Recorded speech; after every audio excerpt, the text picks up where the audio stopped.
வணக்கம் மக்களே, நம்ம சேனல்ல தொடர்ந்து ரிவ்யூஸ் தாங்க பார்த்துக்கிட்டு இருக்கோம். அந்த வகையில இப்ப நம்ம எதை பத்தின ரிவ்யூ பார்க்க போறோம் அப்படின்னா, மாறன் கதையில ஒரு சூப்பரான ப்ரோமோ ரிலீஸ் பண்ணியிருக்காங்க. இந்த ப்ரோமோ பத்தின ரிவ்யூ தாங்க இந்த வீடியோல பார்க்க போறோம். ஸோ மறக்காம இந்த வீடியோக்கு லைக் பண்ணிக்கோங்க, நம்ம சேனலையும் சப்ஸ்கிரைப் பண்ணிட்டு பக்கத்துல உள்ள பெல்லைக்கானையும் கிளிக் பண்ணி ஆல்னு செட் பண்ணிக்கோங்க. அப்பதாங்க அடுத்தடுத்து வீடியோஸ் போடும் பொழுது தொடர்ச்சியா உங்களுக்கு நோட்டிபிகேஷன் வரும், பார்க்கலாம். ஸோ என்ன நடக்குது அப்படின்னா, ஃபர்ஸ்ட் நம்ம விஜய் இருக்காங்கல்ல, அவங்க வந்துட்டு காவேரி டெக்ஸ்டைல்ஸ்ல ஓவரா வந்துட்டு அட்டூழியம் பண்ணிக்கிட்டு இருக்காங்க. அவங்க தான் வந்துட்டு துமுறா என்னமோ பெரிய முதலாளி அம்மா மாதிரி பண்ணிக்கிட்டு இருக்காங்க. இத பார்த்துட்டு நம்ம கண்மணிக்கு ரொம்ப டென்ஷன். என்னடா இது, இவ ரொம்ப ஓவரா பண்ணிக்கிட்டு இருக்காளே, இவளுக்கு ஒரு முடிவு கட்டணும் அப்படின்னு கண்மணி நேரா விஜய போய் பார்த்தேன். இங்க பாரு விஜய், உனக்கு கடையில ஒரு சில விஷயங்கள் எதுவுமே தெரியல, தெரியாம நீ பாட்டுக்கும் கண்டதையும் மாத்திக்கிட்டு இருக்க. இதனால நம்ம கடையில வந்து ஸ்டாக்ஸ் தான் வந்துட்டு விற்காம இருக்கு அப்படின்னு கேக்குறாங்க. அதுக்கு விஜய் சொல்றாங்க, ஏமா முதலாளி அம்மா, நீ மட்டும்தான் முதலாளியா? நானும் இந்த வீட்டோட பிள்ளையோட பொண்டாட்டி தான். அதனால எனக்கும் இந்த கடையில முழு உரிமை இருக்கு. கண்மணி கேக்குறாங்க, இங்க பாரு, என்னதான் பொண்டாட்டியா இருந்தாலும் அன்னைக்கு தாலி பிரிச்சு கோக்குற சடங்குல யாராருக்கு கல்யாணம் நடந்துச்சு? பிருந்தாவுக்கும் கார்த்திக்கும் மட்டும்தானே. அப்ப அவங்க ரெண்டு பேரும் தான் சட்டப்படி புருஷன் பொண்டாட்டி. நீ சும்மா வேஸ்ட். இதை கேட்டதோட விஜய் சொல்றாங்க, ஏய் அப்படின்னு. அப்ப கண்மணி சொல்றாங்க, என்ன என்னகிட்ட மிரட்டுற, அதான உண்மை அப்படின்னு. அப்ப அந்த இடத்துக்கு சேல்ஸ் உமனா இருக்கிற ஒரு பொண்ணு அந்த இடத்துல வந்துட்டு, அக்கா, நீங்க தானே கார்த்தி சாரோட ரெண்டாவது ஒய்ஃபு? ஏன்னா கோவில்ல கார்த்திக் சார் பிருந்தாவோட கழுத்துல தானே தாலி பிரிச்சு கோக்குறப்ப தாலி போட்டாங்க. அப்ப அவங்க ரெண்டு பேரும் தான் உண்மையான ஹஸ்பண்ட் அண்ட் ஒய்ஃப். நீங்க சும்மா அப்படின்னு சொன்னதோட விஜய் டென்ஷன் ஆகுறாங்க. அப்ப கண்மணி கேக்குறாங்க, இதை விட பெரிய அவமானம் உனக்கு என்ன வேணும்? மரியாதையா வீட்டுக்கு போயிரு அப்படின்னு சொன்னதோட விஜய் கண்மணிய பார்த்து, உன்னை சும்மா விடமாட்டேன்டி அப்படின்னு மனசுக்குள்ளேயே நினைச்சுக்கிட்டு அந்த இடத்துல இருந்து போறாங்க. அப்ப கண்மணி இதை பார்த்துட்டு சந்தோஷப்படுறாங்க. அப்பாடா, இம்சை ஒளிஞ்சிச்சு அப்படின்ட்டு நம்ம கண்மணி அந்த இடத்துல இருந்து ஜாலியா போறாங்க. அப்பதான் நம்மளோட விஜய் என்ன பண்றாங்கன்னா, நேரா வீட்டுக்கு போனதோட அந்த கண்மணிக்கு எவ்வளவு தைரியம் இருந்தா நம்மளை இப்படி பேசுவா, அவளுக்கு நான் யாரு அப்படிங்கிறத கூடிய சீக்கிரம் நிரூபிக்கணும், அவளுக்கு சரியான ஆப்பு வைக்கணும் அப்படின்னு செம்மையா கோவப்படுறாங்க. அதே நேரம் நம்ம வள்ளி இருக்காங்கல்ல, அவங்க வந்துட்டு நேரா அவங்க அண்ணன்ட்ட போயிட்டு, அண்ணன், இது மாதிரி அண்ணியோட நினைவு நாள் வருது, அன்னைக்கு என்ன பண்ணலான்னு இருக்கிய? அப்ப ராமச்சந்திரன் சொல்றாரு, வள்ளி, இது வந்து எனக்கு ரொம்ப நாள் கனவு. காவேரி என்கிட்ட அடிக்கடி சொல்லியிருக்கா, ஒரு பெரிய அனாதர ஆசிரமம் கட்டணும் அப்படின்னு பல தடவை சொல்லியிருக்கா. இப்பதான் அதுக்கான நேரம் வந்திருக்கு வள்ளி. நம்ம எல்லாரும் சேர்ந்து அங்க போயிட்டு பூமி பூஜை பண்ணணும். இதை கேட்டதோட வள்ளி சொல்றாங்க, நம்ம எல்லாரும் தானே அண்ணன்? ராமச்சந்திரன் சொல்றாரு, ஆமா வள்ளி, எல்லாரும் தான். அப்ப வள்ளி சொல்றாங்க, இங்க பாரு, நீயே போயிட்டு உன் பிள்ளைய கூப்பிட்டுரு, நான் எல்லாம் போய் கூப்பிட முடியாது. இது கேட்டதோட ராமச்சந்திரன் சொல்றாரு, சரி சரி அப்படின்னு சொல்லிட்டு வெளியில வராரு. அப்ப நம்ம கண்மணி ராகவன் எல்லாரும் வந்ததோட ராமச்சந்திரன் சொல்றாரு, இங்க பாருங்க, எல்லாரும் நல்லா காதல வாங்குங்க அப்படின்னு. அப்ப நம்ம வீராவும் மாறனும் அந்த இடத்துல வந்து நிக்கிறாங்க. அப்பதான் ராமச்சந்திரன் சொல்றாரு, ரொம்ப நாளா ரொம்ப நாளைக்கு முன்னாடி காவேரி என்கிட்ட ஒரு அனாதை ஆசிரமம் கட்ட சொல்லி என்கிட்ட சொல்லியிருந்தா. இப்ப அதை கட்டுறதுக்கான நேரம் வந்திருக்கு. பூமி பூஜை போடணும், அதுக்கு முன்னாடி ஒரு சில டாக்குமெண்ட்ல எல்லாம் கையெழுத்து போட வேண்டியது இருக்கு. அதனால காவேரியோட பிள்ளையா எல்லாரும் கையெழுத்து போடணும், எல்லாரும் வந்துருங்க அப்படின்னு சொல்றாங்க. சோ இது கேட்டதோட நம்ம வீரா கேக்குறாங்க, மாறா, நம்மளதான் மாறா கூப்பிடுறாங்க. மாறன் சொல்றாரு, சரி வீரா, போயிட்டு வரலாமே, இதுல என்ன இருக்கு? இது கேட்டதோட வீராவும் சரி மாறா அப்படின்னு சொல்றாங்க.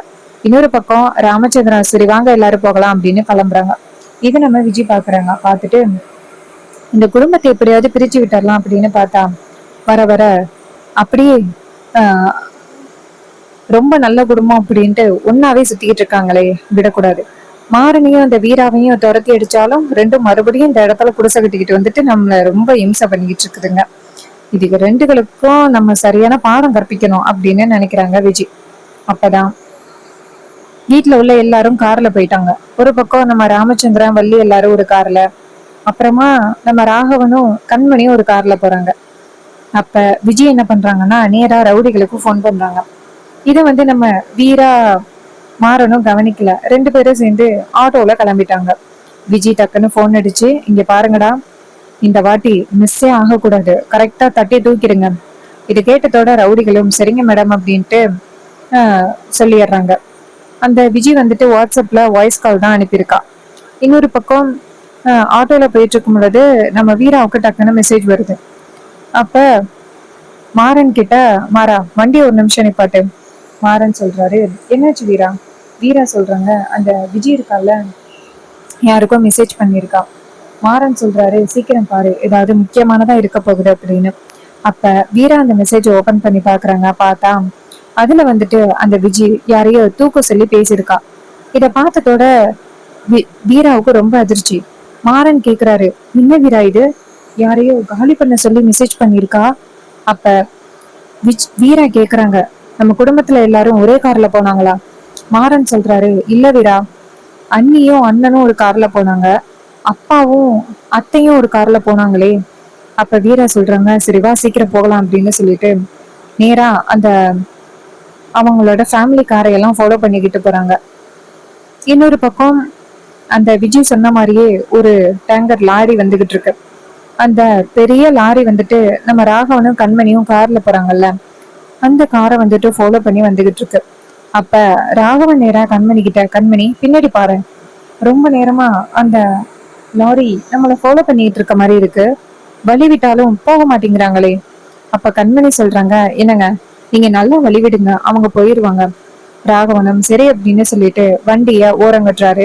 ஆனா அந்த வண்டி வந்துட்டு போகாம மறுபடியும் ராகவனோட வண்டி பின்னாடியே தான் ஃபாலோ பண்ணி வருது. அப்ப நம்ம ராகவன் சொல்றாரு, கண்மணி எனக்கு என்னமோ சந்தேகமா இருக்கு.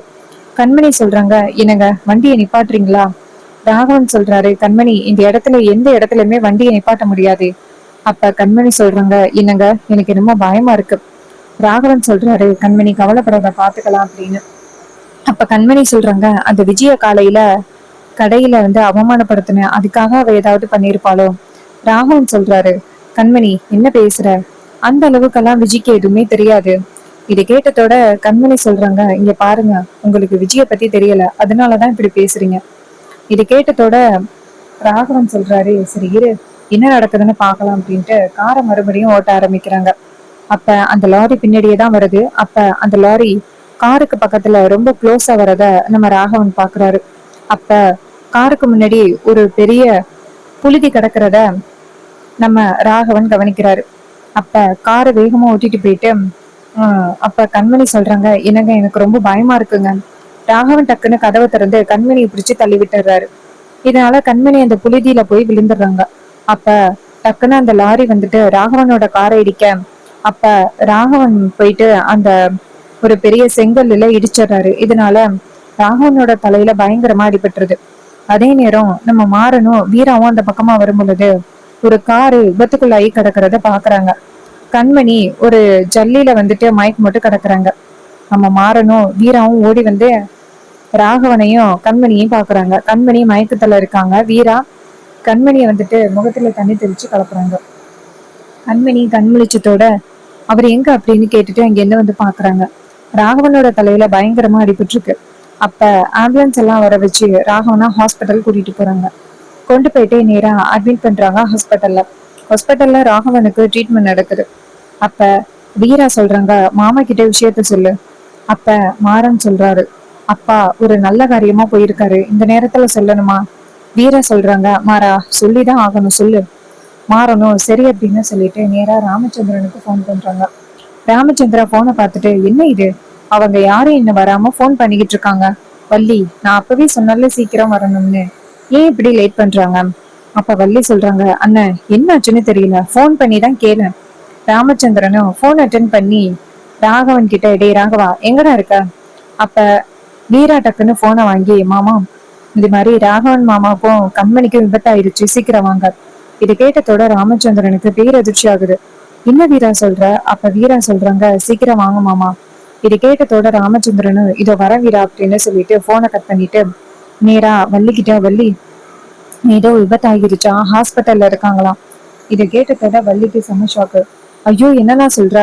அப்ப ராமச்சந்திரன் சொல்றாரு, வா போகலாம் அப்படின்னு சொல்லிட்டு போறாங்க. அப்ப நேரா ஹாஸ்பிட்டல் போறாங்க. அங்க போய் பார்த்தா மாறன் வீரா கண்மணி எல்லாரும் நின்றுட்டு இருக்காங்க.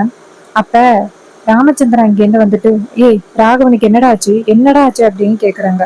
அப்ப மாறன் சொல்றாரு, என்னாச்சுன்னு தெரியலப்பா, எப்படி போயிட்டு கார்ல மோதனானே தெரியல. அண்ணி, என்ன அண்ணி நடந்துச்சு? கண்மணி சொல்றாங்க, ரொம்ப நேரமா ஒரு லாரி எங்களை ஃபாலோ பண்ணிக்கிட்டே வந்துச்சு. அப்ப அவரு என்ன காப்பாத்தணும் அப்படிங்கறதுக்காக என்ன வண்டியை விட்டு தள்ளிட்டு அவரு போய் மாட்டிக்கிட்டாரு. இதை கேட்டதோட ராமச்சந்திரன் அதிர்ச்சி ஆகுறாரு. ஏன் பிள்ளைய காலி பண்றதுக்கு யாரு வண்டி அனுப்புனது? அப்ப வீரா நினைக்கிறாங்க, அந்த விஜய் தான் இப்படி பண்ணிருக்கா. ஆனா இப்போதைக்கு இவங்க கிட்ட சொல்ல முடியாது. கண்டிப்பா இவங்க யாரும் நம்ப மாட்டாங்க. ஏன்னா அந்த அளவுக்கு விஜய் பவர்ஃபுல்லான ஆள் அப்படிங்கிறத இவங்களுக்கு தெரியாது அப்படின்னு. இன்னொரு பக்கம் வீட்ல இருந்து அழுதுகிட்டு வர மாதிரி விஜய் அங்க இருந்து வராங்க. ஐயோ மச்சான், மச்சானுக்கு என்னாச்சு அப்படின்ட்டு இங்க இருந்து வராங்க. அப்ப நம்ம மாறன் முறைக்கிறாரு விஜய. அப்ப விஜய் கேக்குறாங்க, மச்சானுக்கு என்னாச்சு மாமா அப்படின்னு. அப்ப ராமச்சந்திரன் சொல்றாரு, அம்மாடி, யாரோ வேணுக்குன்னே இப்படி பண்ணிருக்காங்கம்மா. ஆனா அவங்க மட்டும் யாருன்னு தெரிஞ்சிச்சு, அவங்கள நான் சும்மா விட மாட்டேன் அப்படின்னு. அப்ப விஜய் திரு திருன்னு முழிக்கிறாங்க. அப்ப வீரா நேரா ராமச்சந்திரனை பார்த்து, மாமா, இதெல்லாம் யாரு பண்ணிக்கிட்டு இருக்காங்க அப்படிங்கிறது கண்டிப்பா ஒரு நாள் தெரிய வரும். அன்னைக்கு அவங்களுக்கு சரியான ஆப்பு காத்துக்கிட்டு இருக்கு அப்படின்னு வீரா சொல்றாங்க. இது கேட்டதோட விஜய் நினைக்கிறாங்க, ஏ வீரா, நீ என்னதான் வந்து மிரட்டினாலும் நான் பயப்பட மாட்டேன்டி அப்படின்னு. அதே நேரம் ராமச்சந்திரன் சொல்றாரு, வீரா, இப்ப ராகவனுக்கு எப்படி இருக்கு? ராகவன் மயக்கத்துல இருக்காரு மாமா அப்படின்னு வீரா சொல்றாங்க. அப்ப கண்மணி சொல்றாங்க, மாமா, அவர் என்ன காப்பாத்த போய் தான் அவருக்கு இப்படி ஒரு பிரச்சனை அப்படின்னு. அப்பதான் வள்ளி சொல்றாங்க, பாத்தியாடி, என் புள்ள எந்த அளவுக்கு உன் மேல விருப்பத்தோட இருக்கான் அப்படின்னு. தான் உயிர் போனாலும் பரவாயில்ல, உன் உயிரை காப்பாத்தணும்னு எப்படி முயற்சி பண்ணிருக்கான் பாத்தியா. ஆனா அவன் மேல இன்னமும் நீ விருப்ப கொட்டிக்கிட்டு இருக்கியல்ல அப்படின்ட்டு வள்ளி கேக்குறாங்க. ராமச்சந்திரன் கேக்குறாரு, ஏ வள்ளி, எங்க வந்து என்ன பேசணும் அப்படிங்கறது உனக்கு கொஞ்சம் கூட தெரியாதா? இரு, ராகவன் இப்ப எப்படி இருக்கான்னு பாக்கலாம், பொறுமையா இரு வள்ளி அப்படின்னு சொல்றாங்க. அப்ப கண்மணி வந்துட்டு ராகவனுக்கு ட்ரீட்மெண்ட் நடக்கிறத தூரத்துல இருந்து பாக்குறாங்க. பார்த்துட்டு கண்மணி ரொம்ப கவலைப்படுறாங்க. இந்த அளவுக்கு இவரு நம்ம மேல பாசமா இருக்காரு, ஆனா நம்ம அவரை பத்தி கொஞ்சம் கூட நம்ம புரிஞ்சுக்காம இருந்துட்டோமே அப்படின்னு கண்மணி ரொம்ப வேதனைப்படுறாங்க. அப்பதான் விஜய் வந்துட்டு இவங்க எல்லாரும் கஷ்டத்தோட நிக்கிறத பார்த்துட்டு விஜய்க்கு ரொம்ப சந்தோஷமா இருக்கு. இதைத்தானே நம்ம எதிர்பார்த்தோம், இதுங்க இதே மாதிரி கஷ்டப்படணும் அப்படின்னு தானே நம்ம எதிர்பார்த்தோம் அப்படின்னு ரொம்ப சந்தோஷப்படுறாங்க அந்த கண்மணி. அதே நேரம் பார்த்து விஜய் சந்தோஷப்படுறாங்க. அப்பதான் விஜய் என்ன நினைக்கிறாங்கன்னா, இப்படியோ இதுக அந்த ஆசிரமத்தை மறுபடியும் நடத்த விடாம பண்ணியாச்சு, அதுவே போதும் அப்படின்னு ஒரு பக்கம் அந்த விஜய் சந்தோஷப்படுறாங்க. அதே நேரம் டாக்டர் வெளியில வராங்க. டாக்டர் வெளியில வந்துட்டு, சார், எதுவா இருந்தாலும் 24 ஹவர்ஸுக்கு அப்புறம் தான் சார் சொல்ல முடியும் அப்படின்னு சொன்னதோட செம ஷாக் ஆகுறாங்க ராமச்சந்திரன். என்ன சார் இப்படி சொல்றீங்க? அப்ப அவர் சொல்றாரு, சார் என்ன சார் பண்றது, அவரு ரொம்ப இக்கட்டான சூழ்நிலையில இருக்காரு சார் அப்படின்னு. அவருக்கு பயங்கரமா தலையில அடிபட்டு இருக்கு சார். இந்த நேரத்துல என்ன நடக்கும் அப்படின்னு எங்களுக்கு தெரியாது சார். அவரு அன்கான்சியஸ் ஆக போறாரு சார் அப்படின்னு சொன்னதோட அப்ப கண்மணி சொல்றாங்க, என்ன சார் இப்படி பேசுறீங்க, எப்படியாவது அவரை காப்பாத்துங்க அப்படின்னு. அவரை சொல்றாரு, மேடம், நாங்க எங்களால முடிஞ்ச அளவுக்கு நாங்க ட்ரை பண்ணிக்கிட்டு தான் மேடம் இருக்கோம் அப்படின்னு சொன்னதோட அப்ப நம்ம கண்மணி சொல்றாங்க, நான் போய் அவர்கிட்ட பேசவா? அப்ப டாக்டர் சொல்றாங்க, மேபி நீங்க பேசுறதுனால கண்மொழிக்கிறதுக்கு வாய்ப்புகள் இருக்கு, வேணும்னா போய் பேசி பாருங்க அப்படின்னு சொன்னதோட கண்மணி நேரா ரூமுக்குள்ள போறாங்க. அங்க போயிட்டு ராகவனோட கையை பிடிக்கிறாங்க. என்னங்க, பேசுறது காதுல உழுவுதா? நான் தாங்க கண்மணி பேசுறேன். என் உசுரை காப்பாத்துறதுக்காக நீங்க எவ்வளவு பெரிய ரிஸ்க் எடுத்திருக்கீங்க. நீங்க மறுபடியும் முடிச்சு வரணும். நான் உங்க மேல எப்பவுமே பாசமா இருப்பேன். நான் முன்னாடி மாதிரி சண்டை போட மாட்டேன். இப்பதாங்க நீங்க எந்த அளவுக்கு என் மேல பிரியமா இருக்கீங்க அப்படிங்கறத எனக்கு புரிஞ்சுக்க முடியுது. நான் இனிமே உங்களை எந்த தொந்தரவும் பண்ண மாட்டேன். இந்த குடும்பத்துக்கு எந்த ஆபத்து வந்தாலும் அதை நான் தடுத்து நிறுத்துவேன். நான் எப்பவுமே இந்த குடும்பத்துக்கு ஆபத்தா அமைய மாட்டேன் அப்படின்னு சொல்லிட்டு அந்த விஜய் வெளியில நிக்கும் பொழுது கண்மணி ராகவன்கிட்ட சொல்லிக்கிட்டு இருக்காங்க. அப்ப ராகவனோட கையை லைட்டா அசைய ஆரம்பிக்குது. ராகவன் லைட்டா கண் முழிக்கிறாரு. அப்ப அந்த இடத்துல நர்ஸ் வந்துட்டு ராகவனை பார்த்துட்டு, பேஷண்ட் கண் முழிச்சிட்டாரா அப்படின்ட்டு வெளியில விளையாடுறாங்க. டாக்டர், பேஷண்ட் கண் முழிச்சிட்டாரு. இது கேட்டதோட டாக்டர் அங்கேருந்து வராங்க. வந்துட்டு ராகவனை பார்த்து, சார், கண் முழிச்சிட்டீங்களா? இதுக்கப்புறம் எந்தவித பிரச்சனையும் இல்லை சார். இனிமே நீங்க வந்துட்டு எந்தவித பிரச்சனையும் சந்திக்க போறது கிடையாது. நீங்க ரொம்ப பெரிய ஆபத்துல இருந்து வந்திருக்கீங்க. இனிமே யார் நினைச்சாலும் உங்களை எதுவும் பண்ண முடியாது சார் அப்படின்னு சொல்லிட்டு அவர்கிட்ட ஆறுதலா பேசிக்கிட்டு இருப்பாங்க. கண்மணி இதை பார்த்ததோட ரொம்ப அதிர்ச்சி ஆகுறாங்க. தான் பேசி ஒரு மனுஷன் பொழைச்சிருக்கான்னா அவன் எந்த அளவுக்கு நம்ம மேல பிரியமா இருந்திருப்பான், அதை பத்தி நம்ம கொஞ்சம் கூட புரிஞ்சுக்காம இருந்திருக்கிறோமே அப்படின்னு சொல்லிட்டு ரொம்ப கஷ்டப்படுறாங்க நம்ம கண்மணி. அப்பதான் வீரா அந்த இடத்துக்கு வராங்க. வீரா வந்துட்டு நேரா கண்மணியை பார்த்து, பாத்தியா கண்மணி, ராகவன் மாமா உன் மேல எந்த அளவுக்கு பிரியமா இருக்காரு அப்படின்னு, இப்பயாவது நீ அவரை புரிஞ்சுக்கிட்டு அவரு கூட சந்தோஷமா வாழ ஆரம்பிப்ப அப்படின்னு நம்புறேன். இதை கேட்டதோட கண்மணி அமைதியா இருக்காங்க. அப்ப நம்ம வீரா சொல்றாங்க, இங்க பாரு, அவர் கூட சேர்ந்து சந்தோஷமா வாழ்றதுக்கு முயற்சி பண்ணு, அதை விட்டுட்டு வேற ஏதாவது ட்ரை பண்றேன் அப்படின்னு ஏதாவது பிரச்சனையில சிக்கிக்காத அப்படின்னு கண்மணி அந்த இடத்துல இருந்து போறாங்க. அதே நேரம் வீரா அங்கேருந்து விஜய் கிட்ட போயிட்டு, ஏய், நீதான் இந்த வேலையை பண்ண அப்படிங்கிறது எனக்கு நல்லாவே தெரியும். ராகவன் மாமா அப்ப கண் முழிச்சிட்டாரு. அவரு மட்டும் கண் முழிக்காம இருந்திருந்தா உன்னை காலி பண்ணியிருப்பேன். அதோட விஜய், நீ பண்ண இந்த விஷயத்துல எனக்கு ஒரு பெனிஃபிட். ஏன்னா அவரு கண்மணி இருக்கான்ல, அவ இப்பதான் ராகவன் மாமாவை புரிஞ்சுக்கிட்டா. ராகவன் மாமா எந்த அளவுக்கு கண்மணி மேல பாசமா இருக்காங்க அப்படிங்கிறத புரிஞ்சுக்கிட்டான்ல, அதுவே போதும் எனக்கு. இந்த ஒரு வகையில எனக்கு ஒரு நல்லது செஞ்சிருக்க நீ. நீ நினைக்கிற மாதிரி அந்த காவேரி அநாத ஆசிரமத்தை அப்படியே கட்டுறதுக்கு ஸ்டாப் பண்ணிடுவோம் அப்படின்னு நினைக்காத. அதை கூடிய சீக்கிரம் நாங்க கட்ட முடிப்போம். அதோட அதுக்கு முன்னாடியே நீ எப்படிப்பட்டவ, எதுக்காக இந்த குடும்பத்துக்குள்ள நுழைஞ்சு ஏன் இப்படி எல்லாம் பண்ணிக்கிட்டு இருக்க அப்படிங்கிறது எல்லாத்தையுமே கூடிய சீக்கிரம் நிரூபிச்சு உன்னையும் இந்த வீட்டை விட்டு துரத்துறேன் பாரு அப்படின்னு சொல்லிட்டு வீரா அந்த விஜய பார்த்து சவால் விடுறாங்க. விஜய் ரொம்ப அதிர்ச்சி ஆகுறாங்க. அப்ப நம்ம வீரா சொல்றாங்க, இங்க பாரு விஜய், இப்ப கூட உண்மையெல்லாம் ஒத்துக்கிட்டு இந்த இடத்த விட்டு ஓடி போயிரு. அப்படி இல்லைனாலும் உன் லைஃப நல்லபடியா பாத்துக்கிறதுக்கு ஓடி போயிரு, உனக்கு ஒரு பிச்சை போடுறேன்.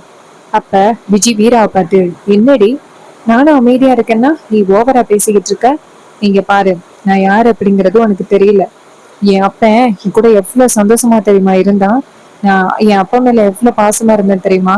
இன்னைக்கு என் அப்பனை நான் பிரிஞ்சு இருக்கிறதுக்கு முக்கிய காரணமே இந்த ராமச்சந்திரன் தான். அதனால இந்த ராமச்சந்திரனை நான் சும்மா விட மாட்டேன் அப்படின்னு சொல்லிட்டு செம்ம கோபப்படுறாங்க. இது கேட்டதோட வீரா சொல்றாங்க, அப்ப நீ திருந்த மாட்டியல்ல கடைசி வரைக்கும்.